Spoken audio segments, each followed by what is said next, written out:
नमस्कार, जय श्री कृष्ण। मैं जया गुप्ता। इस वीडियो में मैं पुत्रदा एकादशी की व्रत कथा और उसका महत्म्य लेकर आई हूँ। पुत्रदा एकादशी के पुण्य से बंध्या को मिलते पूत, अंत समय बैकुंठ से लेने आए श्री हरि के दूत।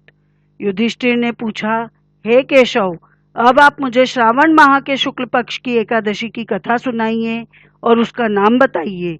तब श्री कृष्ण जी ने कहा, हे राजन, इसका नाम पुत्रदा एकादशी है। यह पुत्रों के सहित सब सुखों को प्रदान करने वाली, सब पापों को नष्ट करने वाली और सद्गति को देने वाली एकादशी है। इसलिए इस कथा को ध्यान पूर्वक सुनो।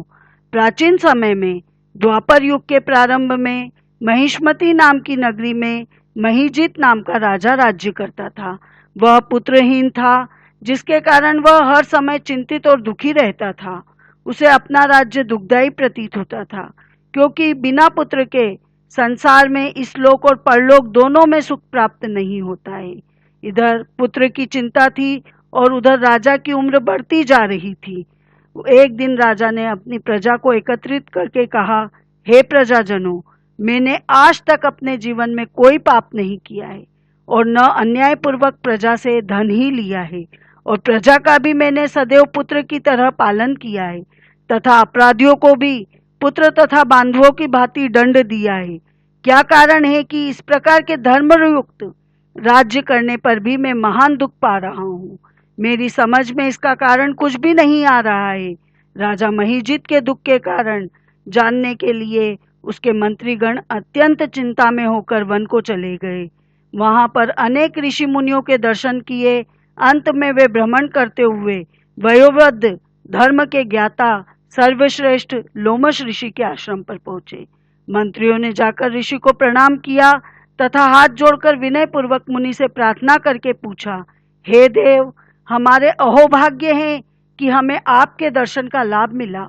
लोमश ऋषि ने कहा, हे ब्राह्मणों, आपके इस सद्व्यवहार से मुझे अत्यंत प्रसन्नता हुई है। अब आप लोग अपने आने का कारण निसंकोच होकर मुझसे कहो। यह सुनकर सब लोग प्रसन्न हो बोले, हे महर्षि, आप हमारे कार्य को तथा हमारी बातों को जानने से ब्रह्मा से भी अधिक समर्थ हैं। अतः आप हमारे संदेह को दूर करें। हम लोग महिष्मती नगरी के राजा महीजित के मंत्री हैं।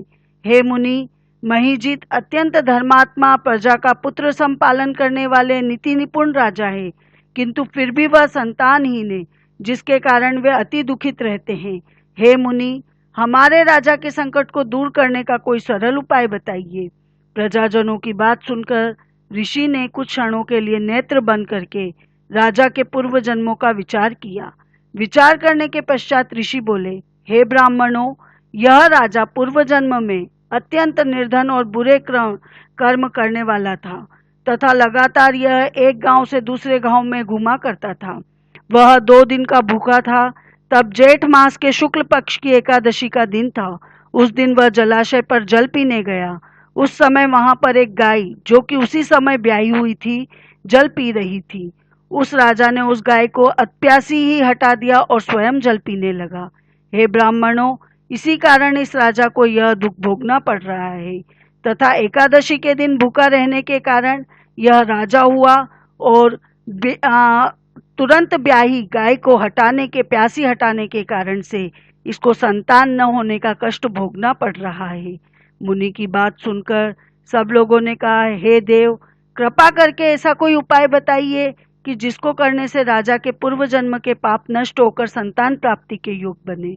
ब्राह्मणों के वचन सुनकर लोमेश ऋषि बोले, हे ब्राह्मणों, यदि श्रावण माह के शुक्ल पक्ष की एकादशी को राजा सहित तुम सब व्रत करके रात्रि का जागरण करो और व्रत के फल को राजा के लिए संकल्प कर दो, तो राजा के पुत्र अवश्य होगा। इससे तुम सबके तथा राजा के समस्त दुख नष्ट हो जाएंगे।